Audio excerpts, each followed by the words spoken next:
Bom dia! A gente vai falar da adubação e da fertilização na aquicultura. Os integrantes são Adriana Vidal, Ana Gabriele Vieira, Bruno Oliveira, Camila Nunes, Gabriel Medina, Juan Costa, Lívia Coelho, Luiz Martins, Maria Eduarda Teixeira, Mariane Micaela, Rafaela Delarete, Vitor Rabelo e Wendy Freires. A aquicultura hoje em dia ela exige mais do que apenas o conhecimento biológico sobre os animais cultivados.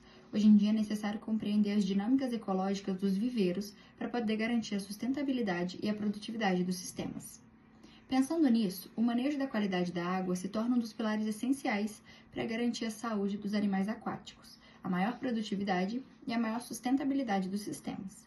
Falando sobre o objetivo da fertilização, ela visa estimular o crescimento de fitoplâncton e zooplâncton, visto que esses são a base da cadeia alimentar, especialmente em sistemas extensivos e semi-intensivos. Os fertilizantes suprem nutrientes que estão em deficiência no ambiente, favorecendo a produtividade primária e garantindo uma fonte natural de alimento para os organismos cultivados.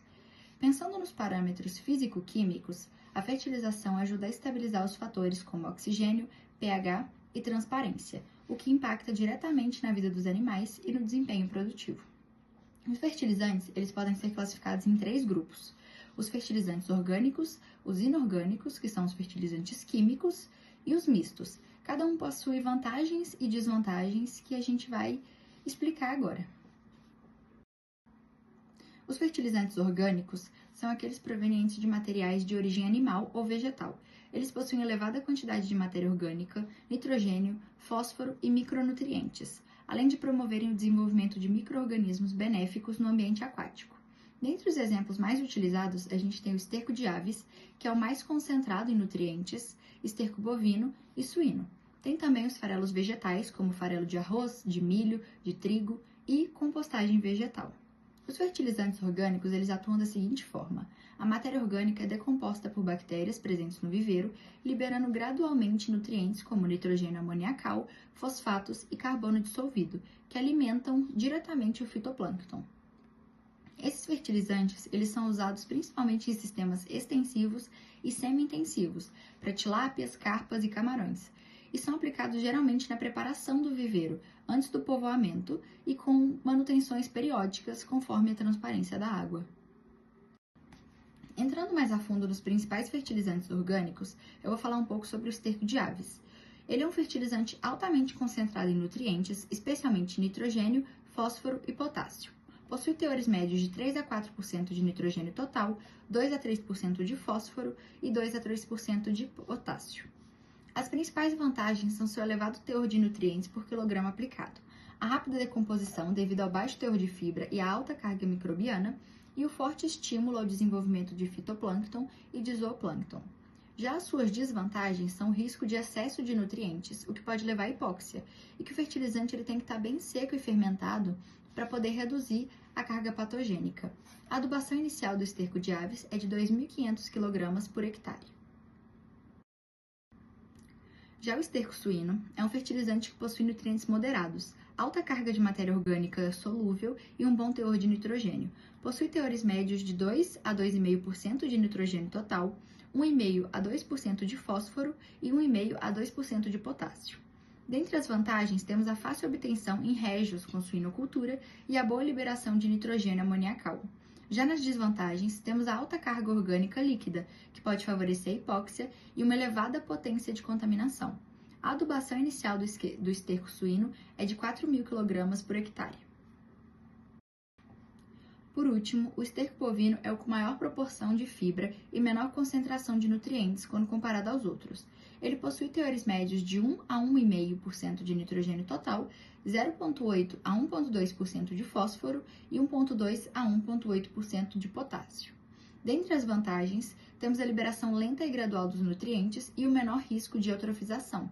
Já nas desvantagens, temos uma menor eficiência imediata na produção de fitoplâncton e na quantidade por hectare, visto que a adubação inicial é de 6.000 kg por hectare. Bom, vou falar um pouquinho sobre os fertilizantes químicos. Os fertilizantes químicos eles são compostos minerais sintéticos que fornecem nutrientes na forma disponível diretamente para o fitoplâncton. Dentre os fertilizantes que vão ser mais utilizados, nós temos o superfosfato triplo, o cloreto de potássio e a ureia. Vou explicar cada um detalhadamente daqui a pouco. Os nutrientes, então, eles vão ser dissolvidos diretamente na coluna d'água e dessa forma eles ficam já disponíveis para o fitoplâncton. O aumento do fitoplâncton, dentre as melhoras, ele vai melhorar a produtividade primária, vai fornecer oxigênio durante o dia e servir como base da cadeia alimentar dos seres vivos ali na piscicultura. As principais aplicações práticas desses fertilizantes químicos na piscicultura semi-intensiva e intensiva são quando há necessidade de resposta rápida na produtividade.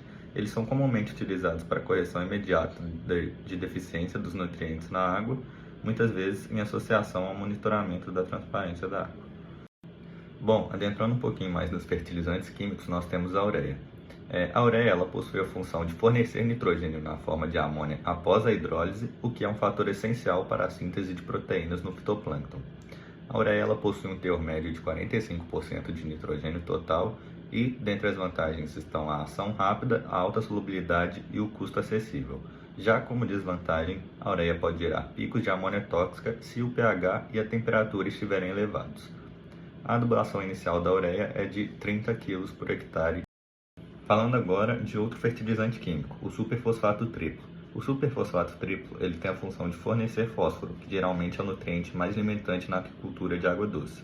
Ele acaba sendo fundamental para o crescimento celular do fitoplâncton e para o fornecimento de energia, ATP. O superfosfato triplo ele possui um teor de 44 a 48% de fósforo. Dentre as vantagens, ele tem a rápida disponibilidade e a elevada solubilidade em meio ácido, e já, por outro lado, como desvantagem, ele pode precipitar em águas alcalinas, o que vai reduzir a eficácia.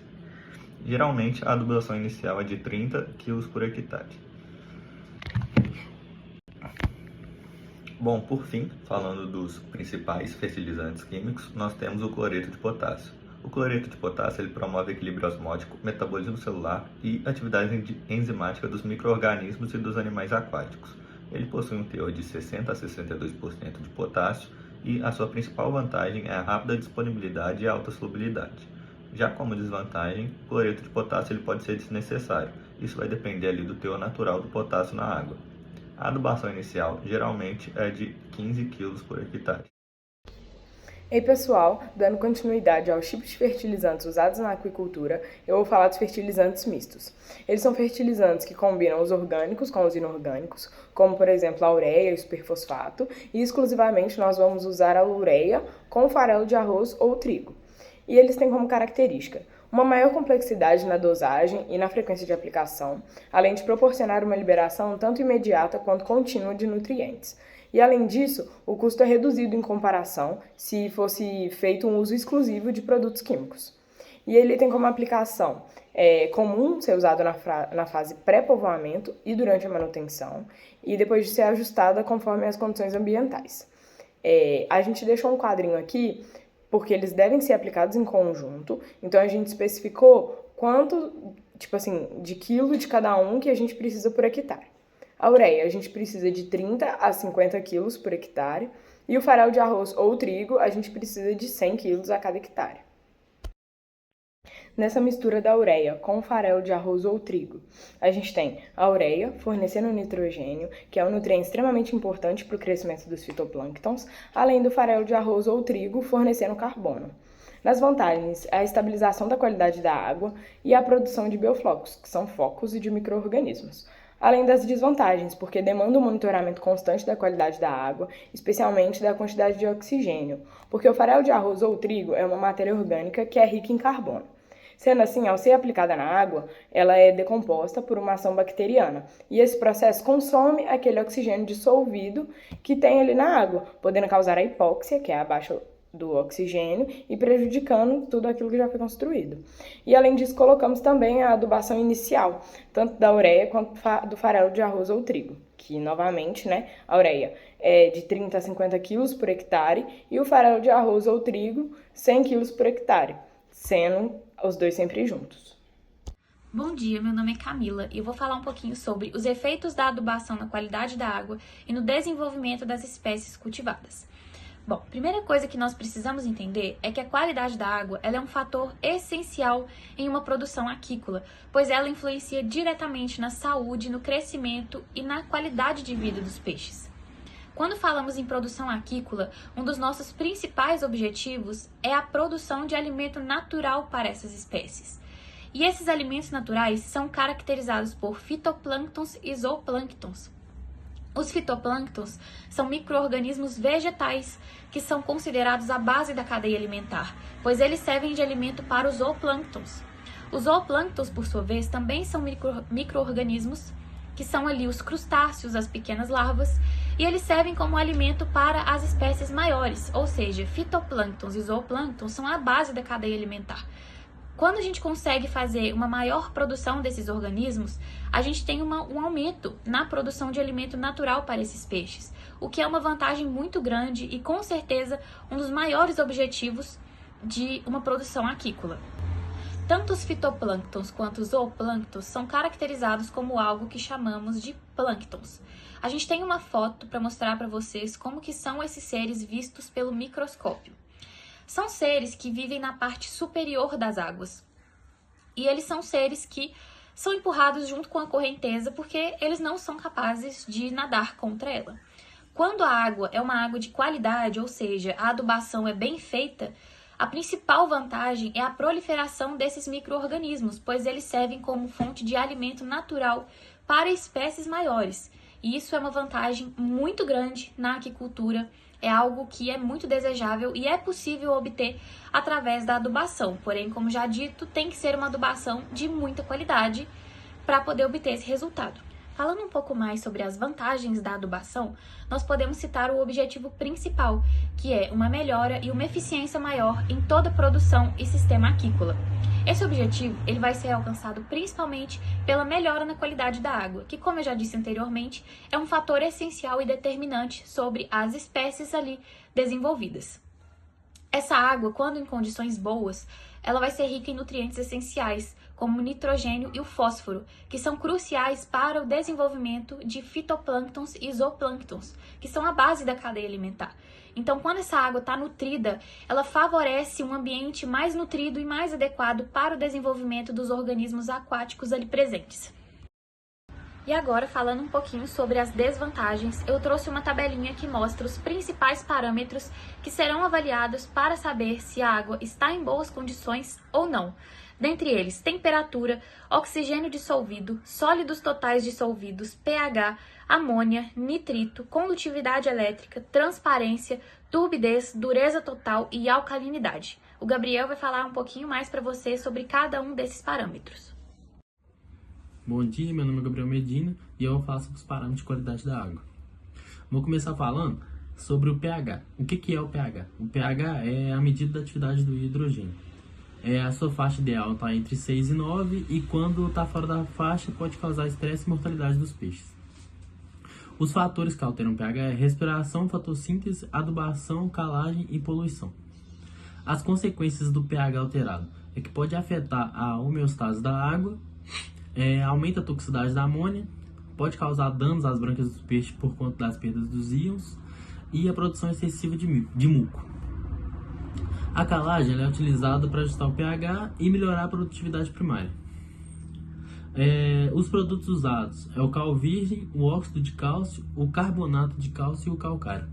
Ela deve ser usada com os viveiros vazios e precisa guardar entre 15 e 20 dias antes do povoamento. Para o controle da transparência da água, deve utilizar a medida com o disco de SEC. Precisa manter uma transparência ideal entre 30 e 45 centímetros e, se maior que 45 centímetros, aplicar a adubação de manutenção. As doses para o tanques com pouca transparência, a gente precisa utilizar ou adubação orgânica ou adubação química. Para adubação química, a gente utiliza 30 kg por hectare de superfosfato simples, 15 kg por hectare de cloreto de potássio e 30 kg por hectare de ureia. Para adubação orgânica, a gente utiliza 2.500 kg por hectare de cama de frango, 4.000 kg por hectare de esterco suíno curtido e 6.000 kg por hectare de esterco bovino curtido. A eutrofização ela acontece quando há excesso de nutrientes na água. principalmente nitrogênio e fósforo, geralmente vindo de adubação, ração e excesso de dejetos orgânicos. As consequências da eutrofização é a proliferação de algas e fitoplâncton, que pode causar água esverdeada ou turva, redução da transparência da água, né? O consumo excessivo de oxigênio durante a decomposição dessas águas, a morte de peixes e organismos aquáticos por falta de oxigênio, anóxica, o desequilíbrio ecológico e alterações no pH. Como que a gente evita ou controla isso? A gente deve monitorar a quantidade de adubo aplicado, usar adubação controlada de acordo com o disco de SEC, evitar o excesso de ração, realizar trocas parciais da água quando necessário e utilizar a aeração mecânica. Falar agora sobre o acúmulo da amônia tóxica. A amônia ela é liberada na água pela decomposição da matéria orgânica, que no caso é ração, fezes e restos vegetais, e pela excreção dos peixes. Em pH elevado e altas temperaturas, a amônia aumenta na água. As suas consequências é a queimadura nas brancas dos peixes, dificuldade respiratória, diminuição da imunidade, redução do crescimento e aumento na mortalidade. Como que a gente evita e reduz essa amônia tóxica na água? A gente tem que evitar a superalimentação dos peixes, remover o excesso de matéria orgânica nos fundos dos tanques, controlar o pH da água, manter entre 6,5 e 8, melhorar a oxigenação, que favorece a conversão da amônia, né? E em formas de menos tóxicas, no caso é a nitrificação. A redução do oxigênio dissolvido, causas e efeitos. O oxigênio dissolvido, que é o OD, ele é essencial para a respiração dos peixes e dos micro-organismos benéficos. O que causa a redução do OD? É a decomposição da matéria orgânica, proliferação de algas, a alta densidade dos peixes, a falta de aeração, os efeitos que eles causam nos organismos. É o estresse e queda na imunidade, redução do crescimento, comportamento anormal e mortalidade em massa. Como que a gente evita isso? É com aeração artificial, o controle da carga orgânica no sistema e evitar a superpopulação. A gente também precisa realizar o monitoramento diário do OD, principalmente em dias nublados ou quentes. Sobre a temperatura. O controle da temperatura, né? Pouco a gente tem que se intervir, porque é difícil de ser controlada, né? As alternativas para temperaturas altas é aumentar a circulação da água. Para temperaturas baixas, utilizar estufa ou aquecedores. A temperatura é medida pelo termômetro de mercúrio. A gente precisa medir na superfície, no meio e no fundo, preferencialmente 3 vezes ao dia. Cada espécie tem uma temperatura na qual se adapta melhor e desenvolve melhor, sendo essa temperatura chamada de temperatura ótima. As temperaturas acima ou abaixo da ótima influenciam de forma a reduzir o crescimento. E no caso de temperaturas extremas pode acontecer mortalidades. Quanto mais baixa a temperatura, mais rica de oxigênio, e quanto mais alta, menos oxigênio. O metabolismo dos peixes é maior à medida que a temperatura aumenta. Os peixes de algas tropicais geralmente vivem bem na temperatura entre 20 e 28 graus e seu apetite máximo entre 24 e 28 graus. Entre 20 e 24 graus, eles se alimentam bem, mas abaixo disso o apetite diminui bastante. Acima de 28, perdem totalmente o apetite e acima de 32 pode causar a morte deles. Bom dia, gente. Eu vou falar para vocês agora sobre um tema que ele é muito importante quando a gente pensa em meio ambiente e equilíbrio ecológico. Sobre os impactos do uso de adubos e fertilizantes na qualidade da água e no desenvolvimento de algumas espécies aquáticas e até mesmo de outras espécies que não vivem no ambiente aquático, mas que acabam sofrendo dessas consequências de forma direta ou indireta. Hoje em dia, o uso de fertilizantes na agricultura é uma prática muito comum e esses fertilizantes eles são ricos em nutrientes como o fósforo e o nitrogênio, que eles são essenciais para o crescimento das plantas, mas que causam problemas quando esses nutrientes eles escorrem para os rios, para os lagos, para os afluentes, através das chuvas. Esse problema ele é conhecido como runoff da agricultura, e ele desencadeia um fenômeno chamado de eutrofização, que já foi mencionado anteriormente. Essa eutrofização, como já foi mencionado, é basicamente o excesso de nutrientes na água e que favorece o crescimento exagerado de algas e cianobactérias. Essas algas, elas formam as chamadas florações algais, que não só deixam a água com um aspecto mais turvo e escurecido, mas que também bloqueiam a entrada de luz solar nas camadas mais profundas. Isso acaba afetando diretamente as plantas aquáticas submersas, que dependem da luz para fazer fotossíntese, e acaba mudando completamente a dinâmica ecológica desse ambiente ali aquático. Após o acontecimento desse fenômeno, essa biomassa algal toda ela morre. Ela entra em um processo de decomposição e esse processo consome muito oxigênio dissolvido na água. O resultado disso é a chamada hipóxia, ou seja, quando há redução no nível de oxigênio da água ou mesmo a anóxia, onde há ausência total de oxigênio. E isso pode causar a morte de peixes, molúsculos, invertebrados e principalmente em áreas onde a água ela não tem uma circulação mais parada. Além disso, algumas dessas plantas, principalmente as cianobactérias, elas produzem toxinas perigosas, como por exemplo as microcistinas.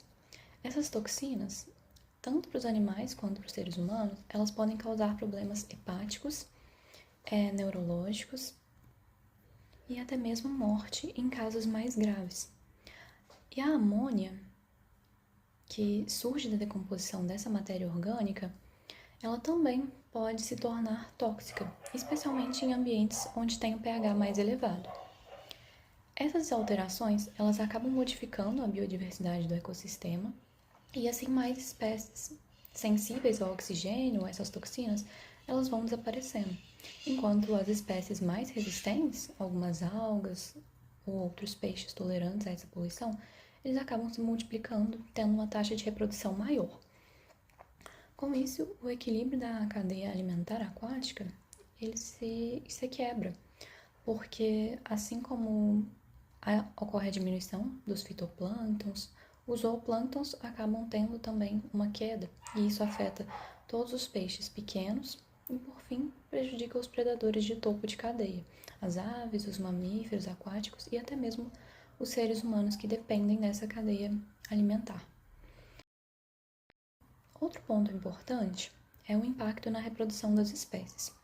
A exposição a essas toxinas e ao excesso de amônia pode causar anormalidades no desenvolvimento dos embriões, redução da taxa de fertilidade e até desregulação hormonal em peixes e anfíbios. Isso significa que ocorre uma diminuição do número de filhotes, das populações elas acabam sendo reduzidas e o ecossistema acaba ficando mais frágil.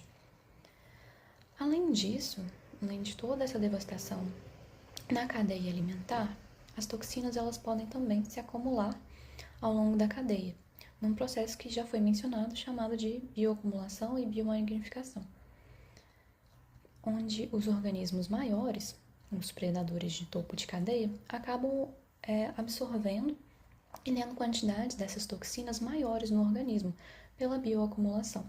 Aqui a gente percebe que é importante lembrar que esses efeitos eles não ficam restritos ao meio aquático, mas a degradação dessa qualidade da água ela pode afetar as aves aquáticas, os animais que se alimentam dos peixes e até animais terrestres ou mesmo seres humanos, que dependem desses corpos d'água para a sobrevivência, irrigação e até mesmo consumo.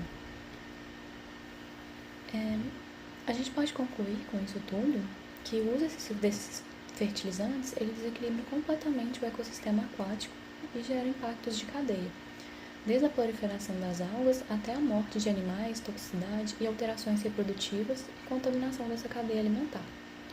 A solução ela se dá pelas práticas agrícolas mais sustentáveis, o uso dos controles de adubos, preservação das áreas vegetais ao redor dos corpos hídricos que funcionam como filtros naturais e conseguem filtrar as impurezas que desaguam nesses rios com a ação das chuvas e acabam diminuindo a toxicidade dessas águas. E essas estratégias para a utilização de forma mais adequada dos adubos, a gente vai analisar agora no próximo tema. Bom, agora eu vou falar um pouco sobre as estratégias para o uso eficiente de fertilizantes na aquicultura. A gente tem primeiro a parte da adubação estratégica dos viveiros. A adubação dos viveiros ela é essencial para a gente fazer o crescimento do fitoplâncton, que é um alimento natural que é consumido por muitas espécies de peixes. E a gente tem tipos de adubação. A gente tem a adubação inicial, que é antes do povoamento, antes de colocar os animais. E a gente pode usar fertilizantes orgânicos, como o esterco de aves, e a gente pode usar os inorgânicos, que pode ser o superfosfato.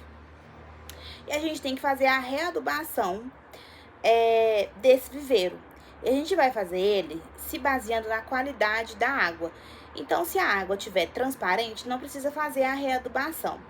Se a água estiver turva, a gente precisa fazer, mas normalmente é indicado fazer a readubação semanalmente ou quinzenalmente.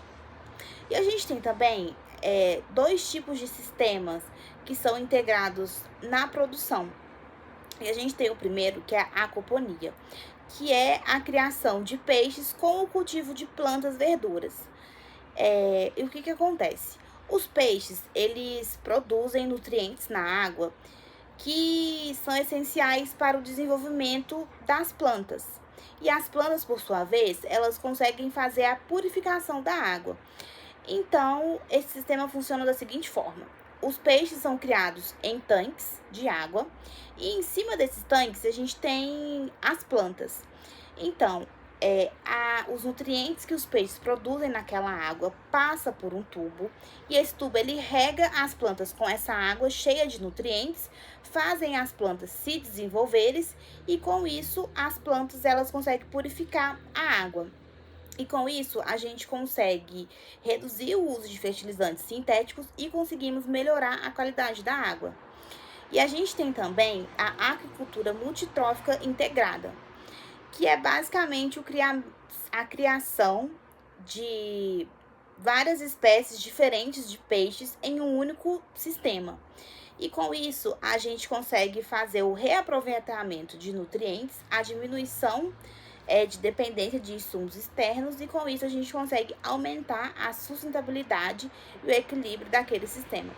E agora eu vou mostrar dois vídeos que mostra como que funciona a aquaponia mais detalhadamente e como que funciona a questão da adubação dos viveiros. Vocês já ouviram falar em aquaponia? Este é o consórcio da criação de peixes com a produção de verduras e pode ser feita em pequenos espaços, sendo uma forma de alimentação para a família e até de renda extra. Confira na reportagem.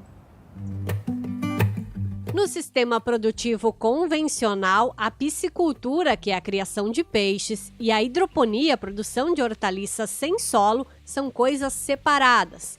Mas na aquaponia fazem parte do mesmo objetivo: produzir peixes e hortaliças no mesmo lugar, com a mesma água, equilibrando os dois. Na zona urbana do município de Camaquã, no Rio Grande do Sul, o Emerson montou o seu sistema. O sistema eu descobri no início de 2020, montando um laguinho, um lago ornamental com uma cascatinha no fundo do quintal, e fui pesquisar sobre a filtragem desmontar a filtragem desse laguinho. Então, pesquisando, me deparei com a aquaponia. Eu já tinha uma horta no quintal e veio a conciliar, unir esse lago com a horta, só que aí eu montei o sistema um pouquinho diferenciado. A ideia era só concluir um projeto de faculdade e poderia parar ali na apresentação do TCC. Mas o Emerson se apaixonou. O espaço no quintal de casa ganhou a estufa e as estruturas para a aquaponia.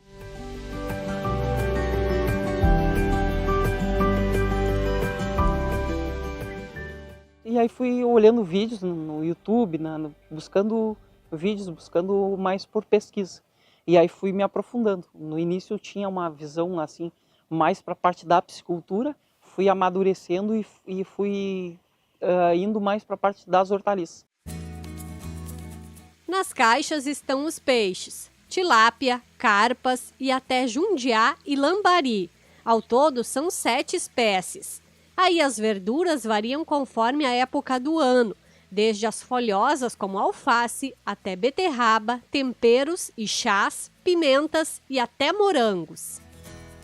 O sistema se adapta bem com vários tipos de hortaliças e várias espécies de peixes.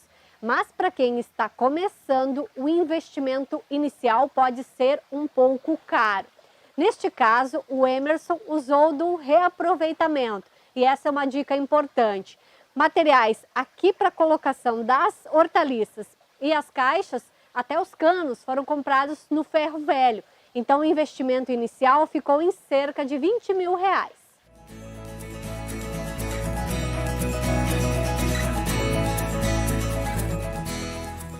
Tem até motorzinho de máquina de lavar usada, canos de todos os tipos reaproveitados, tudo coube nos 40 metros quadrados. E o funcionamento do sistema é simples. A bomba de recirculação da caixa dos peixes e a parte de produção das camas de cultivo é a bomba ligada 24 horas, um sistema constante.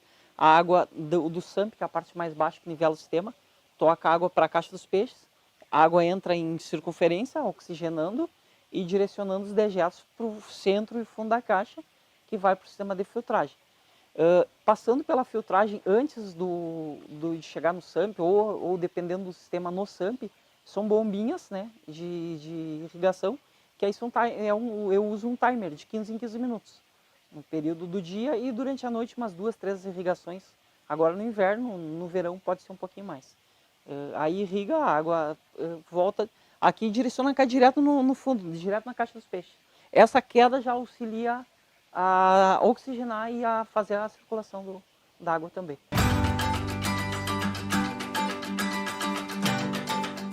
Para manter peixes e hortaliças saudáveis, a aquaponia prioriza a biologia do sistema, equilibrar tudo para ter resultado nos dois lados.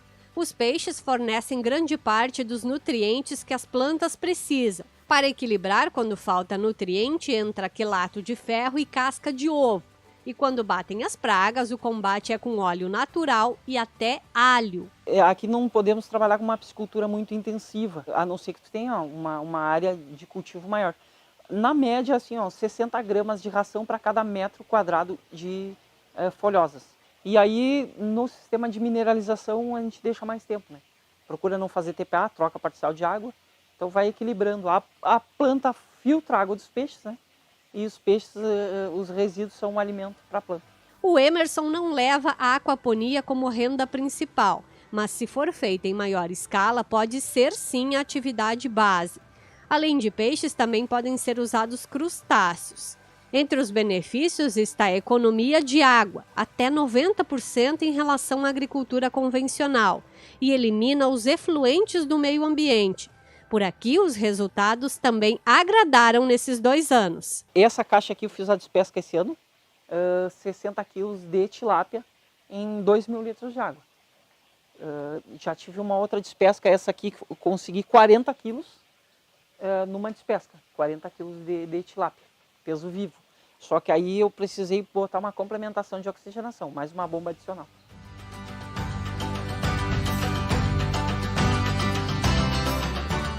Se você ficou interessado, saiba que existem várias formas de implantar o sistema, de diversos preços para o investimento e tem muitas dicas para quem quer começar na internet ou com especialistas. E há quem diga que é um caminho sem volta.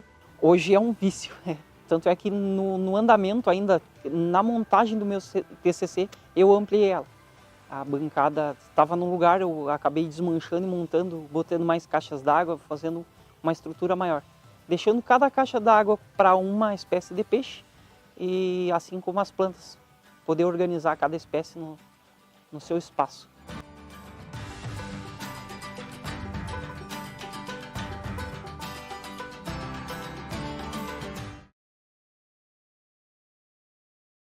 Dando continuidade ao processo de preparação de viveiros, a primeira parte foi feita a calagem, aí a segunda parte é a adubação.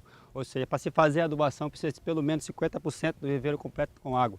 Ou seja, realmente é sempre feita no segundo dia. Aqui nós vamos utilizar os seguintes insumos, é uma adubação mista. Nós vamos utilizar a ureia e o farelo de trigo. A ureia na proporção de 5 gramas por metro quadrado e o farelo de trigo em torno de 10 gramas por metro quadrado. O processo de ser preparado é o seguinte: coleta-se um pouco de água do viveiro.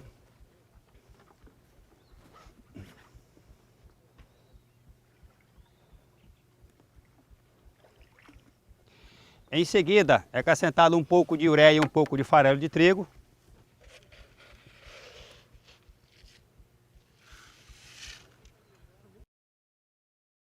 Dando sequência, esses dois insumos é colocado em um balde com água, onde é feito um composto bem homogêneo. Em seguida, o composto é jogado em toda a lateral do viveiro.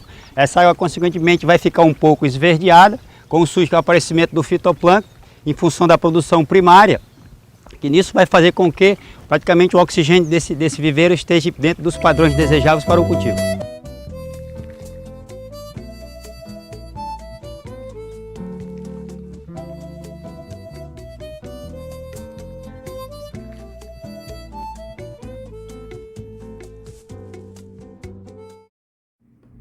Bom dia, me chamo Juan e hoje irei falar um pouco sobre a análise de solo e como ela pode influenciar na fertilização de um viveiro escavado. A análise de solo nada mais é do que o teste realizado antes do enchimento do viveiro, onde se coleta a amostra com 30 centímetros de profundidade e as envia a um laboratório especializado. E ele nos fornecerá informações cruciais para uma fertilização futura e eficaz. Informações essas que determinará a necessidade de calagem, possíveis correções de sedimentos indesejáveis e a influência direta na qualidade da água e na produtividade. Os parâmetros a serem avaliados são pH, matéria orgânica e a textura do solo. Na análise de pH, o pH ideal estará entre 6 a 7. Esse pH aumenta a eficácia dos fertilizantes e a disponibilidade de nutrientes. Porém, em solos com pHs ácidos, será necessária a aplicação de calagem para neutralizar a acidez, já que em solos ácidos serão liberados íons tóxicos que irão reduzir a alcalinidade da água, o efeito tampão e a disponibilidade dos nutrientes. Na análise da matéria orgânica, solos com matéria orgânica em baixa concentração irão se beneficiar de fertilizantes orgânicos, porém em altos teores é um pouco prejudicial porque a matéria orgânica em decomposição excessiva irá absorver o oxigênio dissolvido, atrasando a mineralização dos nutrientes, o tornando indisponível mesmo com a aplicação de fertilizantes. Na textura do solo, o solo ideal é o argiloso e o médio, pois eles possuem uma alta capacidade de retenção de água e de nutrientes. Já os solos arenosos são problemáticos, pois eles possuem uma alta permeabilidade, o que será necessário a aplicação com mais frequência em grandes quantidades de fertilizantes, devido à rápida lixiviação, o que pode causar um potencial impacto ambiental. Bom, agora irei falar um pouco sobre a calagem. O que seria a calagem? A calagem é a adição de cal virgem, cal hidratada ou calcário para estabilizar o pH, de acordo com os resultados da análise de solo e do pH da água. E quais são os benefícios? Ao se corrigir o pH, estará aumentando a disponibilidade de nutrientes para os micro-organismos e aos fitoplâncton. Sem o pH ideal, os nutrientes dos fertilizantes não serão bem aproveitados. Adiciona também cálcio e magnésio, que é crucial para os micro-organismos, e ajuda também na decomposição da matéria orgânica, otimizando o ambiente para os outros tipos de fertilizantes. Concede poder tampão à água ao estabilizar o pH, reduzindo flutuações que podem causar estresse aos peixes e afetar negativamente na absorção de nutrientes. Ajuda a clarear a água ao sedimentar partículas suspensas, que vai ajudar na penetração de mais luz, favorecendo aos fitoplâncton. Pode ser também usado como desinfetante ao se usar o cal virgem para matar patógenos ajudando na otimização de um novo ciclo do viveiro. E quando se deve usar a calagem? Geralmente, a calagem é usada antes do enchimento de um viveiro e na troca de ciclo de viveiro, usando quantidades de cal virgem a 100 a 130 gramas por metro quadrado ou 1.000 a 1.300 quilogramas por hectare. Cal hidratada a 130 a 200 gramas por metro quadrado ou 1.300 a 2.000 quilos por hectare, ou calcário na quantidade de 200 a 300 gramas por metro quadrado ou de 2.000 a 3.000 quilos por hectare. Na manutenção corretiva se usa no máximo 150 quilos cal por hectare por dia. E quais são os cuidados que se deve ter na calagem? O uso excessivo pode aumentar o pH, alcalinizando a água, que irá interagir com a harmonia livre, seja dos sedimentos em decomposição ou da secreta, dos dejetos dos peixes, deixando a harmonia ionizada, que será tóxica para os peixes. Por isso, é necessário uma verificação semanal do pH da água. E é isso. Bom dia!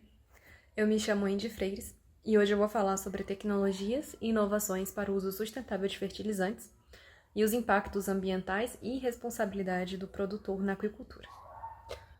Hoje, existem diversas tecnologias e inovações que ajudam a tornar esse processo mais responsável. Uma delas são os fertilizantes de liberação controlada, que liberam os nutrientes aos poucos. Isso reduz perdas e também contaminação da água. Temos também os biofertilizantes, que utilizam micro-organismos benéficos. Eles ajudam tanto no crescimento dos organismos cultivados quanto na qualidade da água. O uso de sensores e automação permite um controle contínuo na qualidade da água e dos nutrientes, tornando o manejo mais preciso. Outra estratégia é a integração com sistemas de recirculação, conhecido como RAS.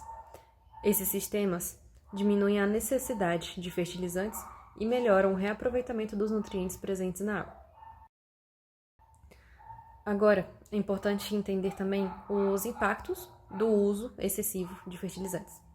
Entre os principais problemas estão a eutrofização e a proliferação de algas, que podem reduzir o oxigênio na água e causar a morte de peixes.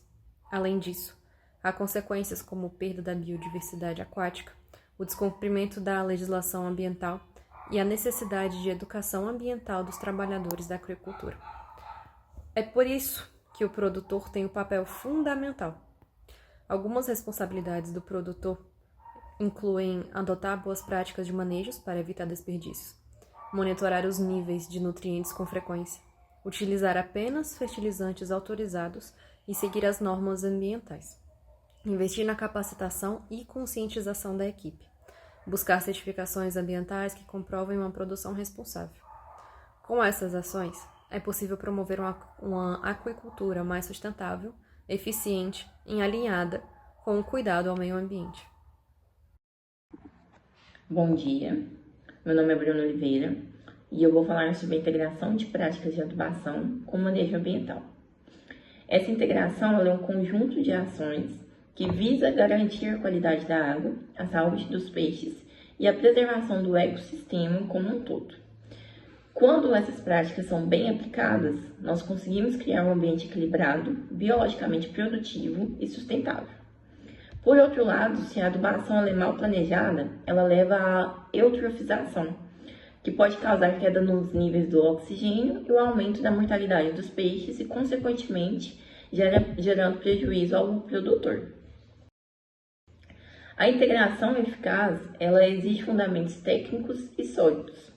O primeiro passo é o planejamento criterioso da adubação, que inclui escolher o tipo correto de fertilizante, seja ele orgânico ou inorgânico, definir sua quantidade e determinar o momento ideal da aplicação. A frequência da aplicação ela deve ser baseada em indicadores técnicos, como a transparência da água, a observação de bioindicadores, como a coloração da água, a presença de algas e o próprio comportamento dos peixes. Esses parâmetros, eles ajudam a evitar o excesso de nutrientes e prevenindo assim a toxicidade, e que geralmente está associada ali ao acúmulo de compostos nitrogenados e o fósforo.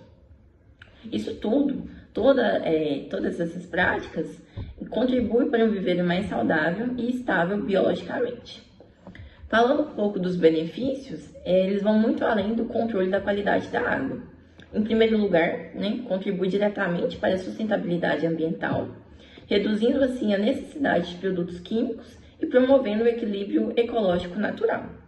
E além disso, há uma importante redução de custos na produção, principalmente pelo menor uso da ração industrial. Isso ocorre porque o ambiente fertilizado, quando fertilizado corretamente, favorece o desenvolvimento de organismos naturais, como o fitoplâncton e o zooplâncton, que servem de alimento para os peixes.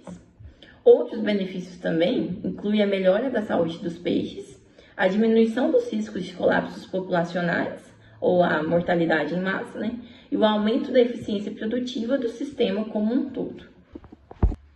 E vale destacar que o produtor é o maior responsável pelo sucesso dessas práticas da integração da adubação com o manejo ambiental. Nisso ele vai adotar boas práticas, garantindo desperdícios e o uso correto, racional dos nutrientes. Isso inclui que ele monitore periodicamente os níveis de nutrientes da água, realize análises frequentes para ajustar as doses de fertilizantes, que utilize fertilizantes autorizados e de qualidade comprovada e que invista na capacitação da equipe e na educação ambiental dos trabalhadores da piscicultura. Com essas atitudes, o produtor ele não apenas evita impactos ambientais, como a eutrofização e a morte dos peixes por hipóxia, como também ele contribui ativamente para a preservação da biodiversidade aquática e o respeito às legislações ambientais. Em resumo, ele se torna um agente de transformação e sustentabilidade no setor, garantindo aí o sucesso da integração da adubação com o manejo ambiental. Bom, eu vou falar sobre os impactos ambientais da adubação, dentre eles o perigo do uso inadequado da adubação, sendo a adubação uma prática essencial, mas com um manejo inadequado que pode causar grandes riscos e impactos ambientais. Agora eu vou explicar cada um dos possíveis riscos e como evitá-los, que são a eutrofização, que é um excesso de nutrientes que estimula a proliferação das algas, alterando a cor da água para um verde mais escuro ou uma cor mais avermelhada, que diminui a transparência da água e reduz o oxigênio, causando a morte dos peixes. O acúmulo de resíduos orgânicos, que é causado pela adubação contínua, sem planejamento, causando o acúmulo de matéria orgânica no fundo da água, que gera gases tóxicos como amônia e sulfeto de hidrogênio, e prejudica a saúde dos peixes. Os riscos da contaminação, já que o uso de esterco de origem desconhecida pode acabar introduzindo patógenos no sistema e comprometer a saúde dos peixes, assim como a segurança alimentar do consumidor. E a contaminação dos corpos hídricos adjacentes, que é causada pela drenagem dos viveiros, acarretando no lançamento de nutrientes em ambientes naturais, causando um desequilíbrio local e afetando a biodiversidade do local. Já no manejo ambiental integrado, a integração entre a adubação e o manejo é indispensável para a sustentabilidade. Dentre as estratégias recomendadas estão o monitoramento contínuo da qualidade da água, que verifica os parâmetros como oxigênio, pH e temperatura, o planejamento técnico da adubação, como a definição das doses, a frequência e o tipo de adubo, analisando o tipo de solo e a água, a rotação dos viveiros e o manejo de sedimentos que altera entre os tanques para poder remover o excesso de matéria orgânica que acumula no fundo da água, preservando o ambiente e evitando má qualidade de vida para os peixes. Boas práticas sanitárias, limpando regularmente o tanque e removendo os peixes mortos para reduzir as possíveis doenças, aproveitamento dos resíduos como resto de ração e fezes dos peixes que podem ser usados em sistemas integrados ou transformados em adubação futura, e, por fim, a capacitação técnica dos produtores, sendo essencial para garantir boas decisões e garantir a qualidade do ambiente. Bom dia. Vou falar sobre casos de sucessos e desafios e perspectivas de adubação na aquicultura. onde produzir mais, com menos insumos e de forma sustentável é o desafio na aquicultura moderna. Então, o que é adubação na aquicultura? É estimular a produção de fitoplâncton e zooplâncton. O que é isso? Isso é a base da cadeia alimentar em viveiros, né?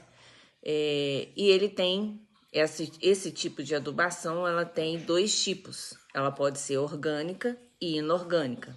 A orgânica, ela vem do esterco bovino, o esterco de galinha e os compostos vegetais. Os inorgânicos é a ureia, o superfosfato e o sulfato de amônio. E esse tipo de adubação, ela tem um grande benefício, que é a redução do uso de ração industrializadas, vai dar aí uma melhoria na qualidade da água e o aumento da produtividade, onde os peixes vão ganhar mais peso. Então, vou dar 3 exemplos de grandes sucessos aqui no Brasil. Um deles é aqui no Pernambuco, que é a criação de tilápia no Rio São Francisco. E o destaque deles a prática deles é o uso de usar esterco de bovino mais a ureia. E eles têm aí uma grande parceria com a Embrapa e algumas universidades do local mesmo. E o destaque deles é o aumento na produtividade com o menor custo. O outro já é no Mato Grosso do Sul, é um policultivo com pacu e tambaqui. A prática é adubação com estercos de galinha e o fosfato natural, onde o destaque deles também é a redução do custo com ração e há uma grande melhoria de ganho de peso nos peixes. O outro já é aqui em Minas Gerais, é um projeto que chama Acabras. É uma adubação, aí eles já usam uma técnica já diferente, é uma adubação de precisão com monitoramento da água, onde eles usam aí o esterco bovino com composto orgânico, só que eles fazem isso semanal. Eles vão ajustando isso de um jeito que eles usam... coloca aí um composto também de fertilizantes nitrogenados e fosfatados. E com isso tudo, eles têm um grande destaque que é na produção, onde eles conseguiram reduzir mais ainda o custo e teve aí um ganho melhor de peso nesses peixes. Só que aí nem tudo é um mar de rosa, né? Tem sempre alguns desafios, onde aí a falta de conhecimento, né? A falta de conhecimento técnico de como usar esses estercos, que eu não posso pegar só lá no curral ou nas criações, né? De galinha ou de... os próprios estercos. A falta de conhecimento técnico, ela causa aí um grande prejuízo, porque eu não posso ir lá pegar o esterco e jogar direto no tanque ou no viveiro. Eu preciso de colocar e deixar ele tipo que curtir, né? Para poder quebrar aí as possíveis bactérias que tiver nesse esterco. Então, essa aplicação incorreta, ela pode gerar a eutrofização e uma proliferação excessiva de cianobactéria. E com isso há uma grande queda na qualidade da água, prejudicando aí os peixes, né? E também há uma variabilidade regional, onde as condições climáticas elas variam muito aqui no Brasil. vai depender muito do clima, do solo, da qualidade da água. Tudo isso vai exigir de mais técnicas, de mais conhecimento nesses tipos de adubação. E também há uma restrição também aí, legais, ambientais, há um aumento desse tipo de fiscalização ambiental sobre o uso desses fertilizantes, especialmente os que geram aí resíduos ou até mesmo os lixos, né, das suas próprias embalagens. Também há o grande desafio, que é o custo e a logística, principalmente em regiões. E também o custo e logística em regiões mais isoladas. Então, o acesso a fertilizantes, tanto os orgânicos e os inorgânicos, eles vão custar mais caros e às vezes até vai estar aí bastante limitados para essas regiões. Mas com todos os desafios, eles ainda têm perspectivas futuras bem positivas. Então, eles contam aí com o uso de biofertilizantes líquidos, à base de micro-organismos e extratos vegetais, para aí promover o crescimento aí do fitoplâncton. Com isso, né, vai haver aí um menor impacto ambiental.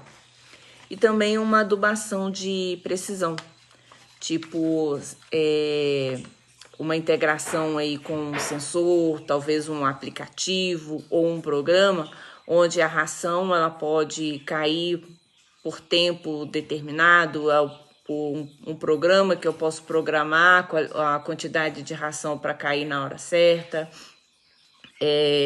um programa para monitorar a qualidade da água em tempo real, como está o pH dessa água, se ele está alto, se ele está baixo.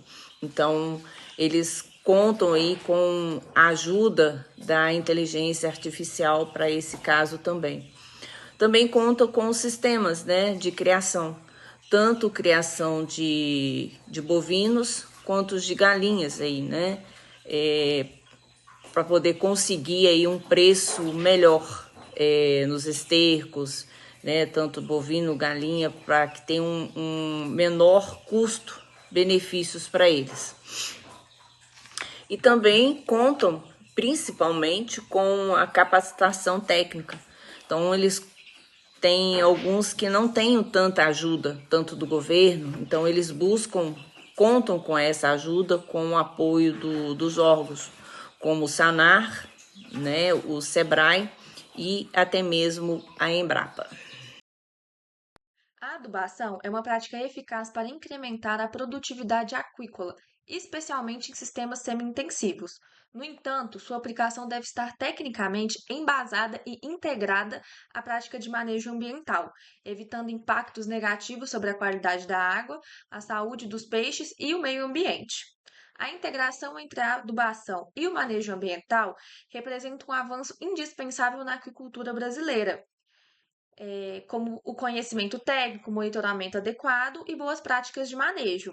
É possível promover um sistema produtivo rentável, ambientalmente responsável e seguro para o consumidor final.